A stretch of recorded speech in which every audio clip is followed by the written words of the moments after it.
अस्मद्गुरुसमारम्भां यतिशेखरमध्यमां लक्ष्मीवल्लभपर्यन्तां वन्दे गुरुपरम्पराम् ஆழ்வார்கள் வாழி அருளிச் செயல் வாழி தாழ்வாதுமில் குறவர்தாம் வாழி ஏழ்பாறுமுய்ய அவர்களுரைத்தவைகள்தாம் வாழி செய்யமறை தன்னுடனே சேர்ந்து அகலகில்லே நிறையுமென் அலர்மேல் மங்கை உரை மார்பா நிகரில் புகழாய் உலகம் உன்னுடையா என்னையாழ்வானே நிகரிலமரர் முனிக்கணங்கள் விரும்பும் திருவேங்கடத்தானே புகழொன்னில்லா வடியேன் உன் அடிக்கீழமர்ந்து புகுந்தேனே அகில புவன ஜன்மஸ்தேம பங்காதிலீலே வினத விவிதபூத உராத ரக்ஷைகதீக்ஷே ஸ்ருதிசரசி விதீப்தே பிரம்மணி ஸ்ரீனிவாசே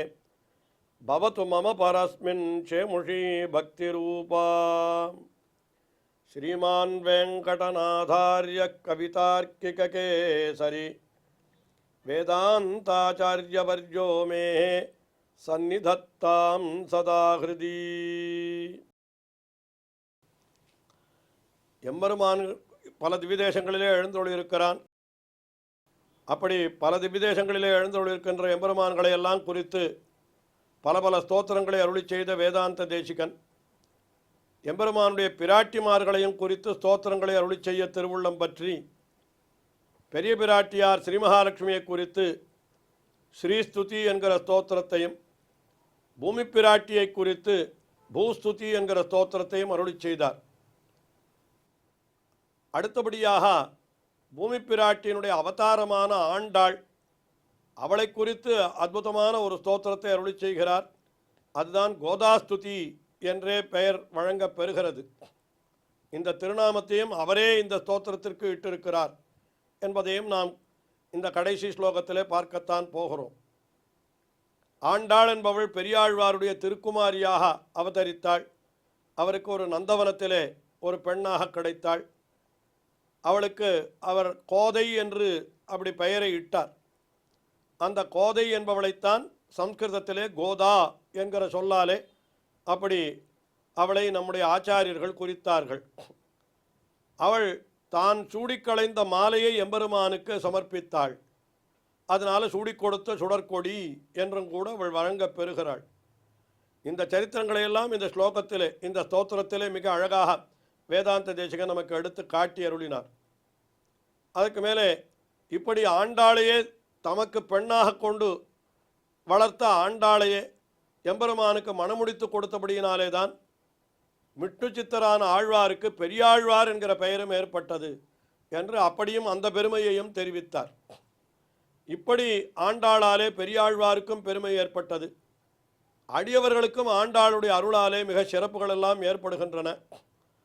எம்பெருமானையும் கூட ஆண்டாள் அருகிலே இருந்து கொண்டு அவனையும் ஆளுகிறாள் அல்லவா, தன்னுடைய பூர்வ நெறிப்பாலே.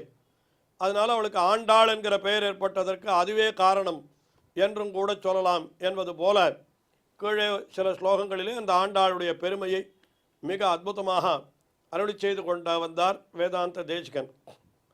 கடைசியிலே இப்பொழுது இந்த ஸ்தோத்திரத்தினுடைய 28வது ஸ்லோகம்.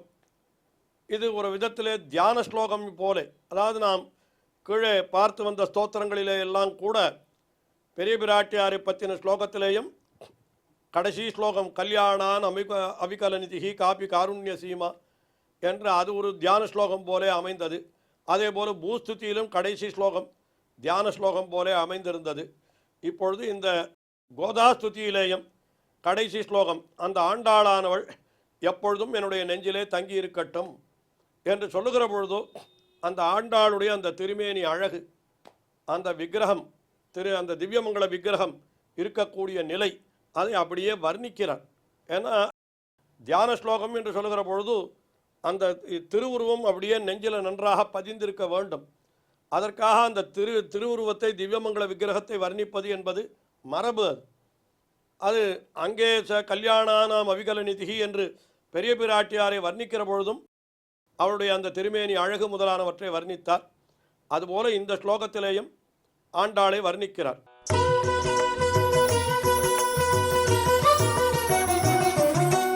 ಶತಮಕಮಣಿನೀಲಾಚಾರು ಕಲ್ಹಾರಹಸ್ತ ಸ್ತನಭರನಮಿತಾಂಗೀ ಸಾಂದ್ರ ವಾತ್ಸಲ್ಯ ಸಿಂಧು ಅಳಕ ವಿನಿಹಿತಾಭಿಸ್ರಗ್ಭಿರಾಕೃಷ್ಟನಾಥಾ ವಿಲಸತು கிருதி கோதா விஷ்ணு சித்தாத்மஜானஹ. ஆண்டாள் எப்படி இருக்கிறாள் என்னால் சதமக மணிநீலா, நல்ல மணிநீலா என்னால் இந்திரன் நீலக்கல் போல மிக அழகிய ஒரு திருநிறத்தை உடையவளாய் இருக்கிறாள் என்று சொல்றார். அவளை இந்திரன் என்கிறவன் சதமக மணிநீலா, இந்திரன் நீல போலே இருக்கிறானவன் என்று அவனை சொன்னார். அதற்கு மேலே சாரு கல்ஹாரஹஸ்தா, கல்ஹாரம் என்னால் செங்கழி நீர்ப்பு, அதை கையிலே ஏந்தி இருக்கிறாளாம் ஆண்டாள். சாரு கல்ஹாரஹஸ்தா, அழகான செங்கழி நீர்ப்பூவை தன்னுடைய கையிலே ஏந்தி இருக்கிறாள் ஆண்டாள் என்று அவளை சொன்னார். அதற்கு மேலே சதமக மணிநீலா சாரு கல்ஹாரஹஸ்தா ஸ்தனபரநமிதாங்கி, அவள் நல்ல தன்னுடைய அகன்ற அந்த திருமார்பு, அதன் காரணமாக சற்று வளைந்த திருமேனியை உடையவள். அதாவது எப்பொழுதும் பவ்யமாக இருப்பவர்கள் என்று அப்படி இருக்கிறார்கள் அல்லவா, அதனால் ஸ்தனபர நமிதாங்கி. அதற்கு மேலே சாந்திர வாத்சல்ய சிந்து, அப்படியே வாத்சல்யம் என்கிறதுக்கு ஒரு பெரிய கருணை கடல் போலேயே இருக்கிறவள். அதாவது வாத்சல்யம் என்னால் தாயன்பு, இந்த தாய் தம குழந்தை மேலே வைக்கிற அன்பு, அதைத்தான் கீழே 27வது ஸ்லோகத்திலே மிக அற்புதமாக காட்டினார் அல்லவா. ஒரு குழந்தை தன்னுடைய முலையை கடித்து விட்டாலும் கூட தாயானவள் சிறிதும் கோபித்து கொள்ளாமல் மகிழ்ச்சியுடனே அந்த குழந்தைக்கு பாலை கொடுக்கிறாள் என்று சொன்னது அது வாத்சல்யத்திற்கு எடுத்துக்காட்டாக அங்கேயும் சொல்லப்பட்டதல்லவா. அதை மறுபடியும் நினைத்து பார்க்கிறார் இந்த ஸ்லோகத்திலே. சாந்திர வாத்சல்ய சிந்து என்று இதெல்லாம் அவளுடைய பெருமை. ஆக நீலமணி போலே இருக்கிறவள், இந்திர நீல மணி போலே நல்ல நிறத்தை உடையவளாக இருக்கிறாள். கையிலே செங்கழி நீர் பூவை அதாவது ஏந்தினவளாக இருக்கிறாள். அதுக்கு மேலே ஸ்தனபர நமிதாங்கி என்று தன்னுடைய அந்த ஸ்தனபாரத்தாலே நமிதாங்கி வளைந்த ஒரு திருமேனியை உடையவளாக இருக்கிறாள். வாத்சல்ய சிந்து என்று அந்த தாயன்புக்கு கடல் போலே இருக்கிறாள் என்று அவளுடைய தன்மைகள் சொல்லப்பட்டன. அதுக்கு அடுத்தபடியாக எம்பெருமானையும் கூட தன்னுடைய வசத்திலே கொண்டிருப்பவள் இவள் என்று அதற்கு ஒரு காரணம் எல்லாருக்கும் தெரிந்த காரணம்தான். அலக வினிகிதாபிஸ்ரக்பிஹி ஆகிருஷ்டநாதா, தன்னுடைய கூந்தலிலிருந்து களைந்த மாலை, அந்த மாலையாலே எம்பெருமானையும் வசப்படுத்தினாள். சரித்திரம் எல்லாருக்கும் தெரியும். அதாவது பெரியாழ்வார் எம்பெருமானுக்கு சமர்ப்பிப்பதற்காக நித்தியம் மாலை கட்டி வைத்திருப்பார். அவர் அப்புறம் சென்றவுடனே அவருக்கு தெரியாமல் இவள் என்ன பண்ணுகிறாள், அந்த மாலையை எடுத்து தான் அணிந்து கொண்டு இந்த மாலை நன்றாக இருக்கிறதா என்று அப்படி கண்ணாடியிலே பார்ப்பாளாம். பார்த்துவிட்டு மறுபடியும் மாலையை பழைய முன்பு போலவே அப்படியே கழற்றி வைத்து விடுவாள். இது தெரியாமலே பெரியாழ்வார் பல நாள் மாலை சமர்ப்பித்து கொண்டிருந்தார் போலும். ஆனால் ஒரு நாள் அவருக்கு தெரிந்து விட்டது எப்படியோ. உடனே ஐயோ இப்படி ஆகிவிட்டதே, இவள் என்ன மாலையை அணிந்து கொண்டு அதற்கு பிறகு இந்த மாலையாக கொண்டு போய் எம்பெருமானுக்கு சமர்ப்பிப்பது என்று நினைத்து அப்படியே மூர்ச்சித்து விழுந்து விட்டார் அவர்.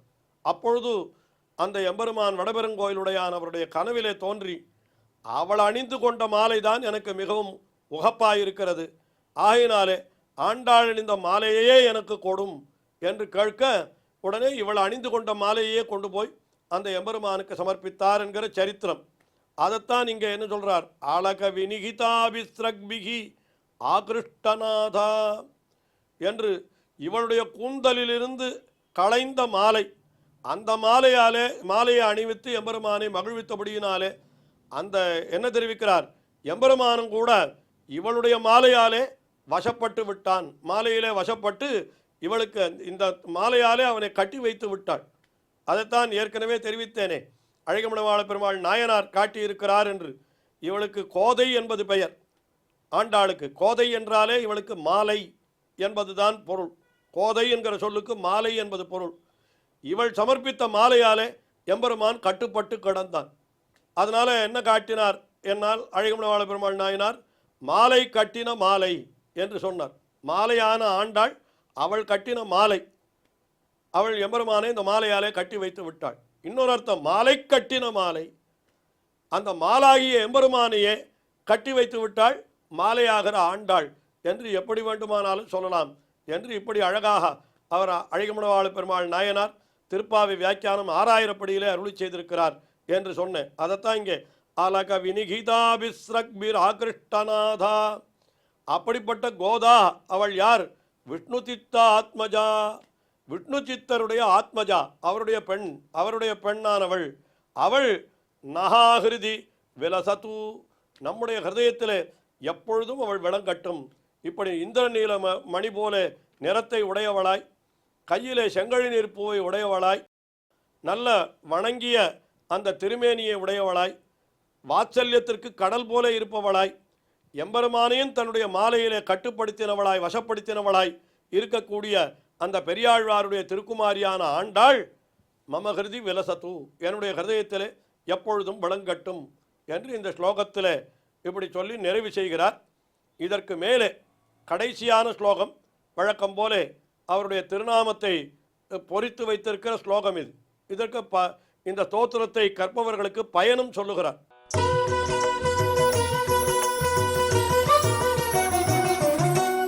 இதி விகசித பக்தேர் உத்திதாம் வெங்கடேஷாத் பகுகுண ரமணீயாம் பக்தி கோதாஸ்துதிஹி சபவதி பகுமான்யஹ ஸ்ரீமதோ ரங்கபர்த்துஹு சரணகமல சேவாம் சாஸ்வதீம் அப்யுபைஷ்யன்.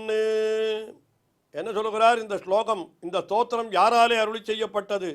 இதி விகசித பக்தேஹே, நன்றாக மலர்ந்த பக்தியை உடைய, வெங்கடேஷாத்து உத்திதாம், வெங்கடேஷ கவி, அவருக்கு வேதாந்த தேசிகன் என்றும் வேதாந்தாச்சாரியர் என்றும் பல பல விருதுகள் இருந்தாலும் அவர் ஸ்லோகங்களிலெல்லாம் தம்முடைய இயற்பெயரைத்தான் பெரும்பாலும் குறிப்பிட்டு கொள்ளுகிறார். அவருடைய இயற்பெயர் என்பது வெங்கடேசன் என்பது. அவர் வெங்கடேசன் எம்பெருமான், அதாவது திருவேங்கடமலையிலே எழுந்துள்ளிருக்கிற எம்பெருமான் அவர் அவதரித்த புரட்டாசி திருவோணத்தன்றே இவரும் அவதரித்தபடியினாலே இவருக்கு பெற்றோர்கள் அந்த பெயரையே இட்டிருக்கிறார்கள். ஆகையினாலே அதை வெங்கடேச கவி என்றே தம்மை சொல்லிக் கொள்ளுகிறார். உத்திதாம் வெங்கடேஷாத்து. இந்த ஸ்தோத்திரம் எப்படி இருக்கிறது? பகுகுணரமணீயாம், மிக அழகான சொற்களை கொண்டதாக அமைந்திருக்கிறது. இது கோதாஸ்துதிம், அப்படிப்பட்ட கோதாஸ்துதி, ஆண்டாளை குறித்த ஸ்துதி. இதை யஹா பக்தி, எவனொருவன் சொல்லுகிறானோ என்று சொல்லுகிறார். இந்த ஸ்தோத்திரத்தை சொன்னால் அவனுக்கு என்ன கிடைக்கும்னா, சபவதி பகுமான்யஹா சீமதோ ரங்கபர்த்துஹு, அவன் என்ன ஆகிறான்? ஸ்ரீமதோ ரங்கபர்த்துஹு பகுமான்ய, ஸ்ரீரங்கநாதனாலே மிகவும் கொண்டாடப்படுபவனாக அவன் ஆகிவிடுகிறான். அதற்கு மேலே இன்னும் அவனுக்கு என்ன கிடைக்கிறது? சரணகமல சேவாம் சாஸ்வதீம் சேவாம், அந்த திருவரங்கநாதனுடைய திருவடி தாமரைகளிலே நிரந்தரமாக செய்யக்கூடிய கைங்கரியத்தையும் கூட அப்யுபைஷ்யன், அவன் அடைந்து அவன் ரங்கநாதனாலே கொண்டாடப்படுகிறான்.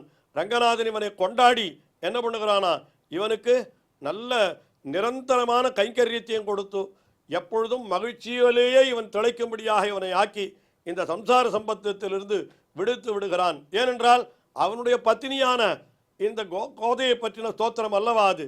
அதனால் எம்பெருமானை குறித்து நாம் ஸ்தோத்திரத்தை விண்ணப்பித்தால் அவனுக்கு என்ன மகிழ்ச்சி உண்டாகுமோ அதை விட அதிகமான மகிழ்ச்சி இந்த ஸ்தோத்திரத்தை நாம் விண்ணப்பித்தால் உண்டாகும். ஏன்னா எம்பெருமானுடைய பத்தினியை துதித்தால் எம்பெருமானுக்கு தன்னை துதித்தால் உண்டான மகிழ்ச்சியை விட அதிகமாக உண்டாகும் அல்லவா. அதனால் நிச்சயமாக அவன் உயர்ந்த பேற்றை தந்தருளுவான் என்று சொல்லி இந்த ஸ்தோத்திரத்தை தலை கட்டுகிறார். நாம் தொடர்ந்து வேதாந்த தேசிகனுடைய மற்றொரு ஸ்தோத்திரத்தை அனுபவிப்போம்.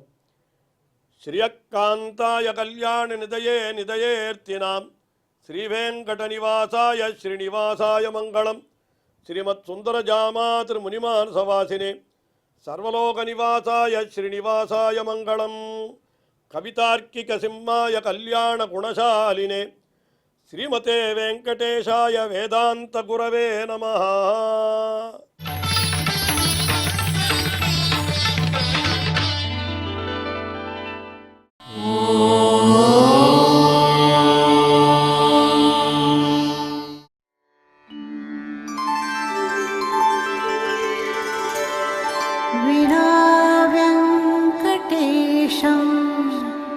ननाथो ननाथः सदा वेङ्कटेशं स्मरामि स्मरामि। हरे वेङ्कटेश प्रसीद प्रसीद। प्रियं वेङ्कटेश प्रयच्छ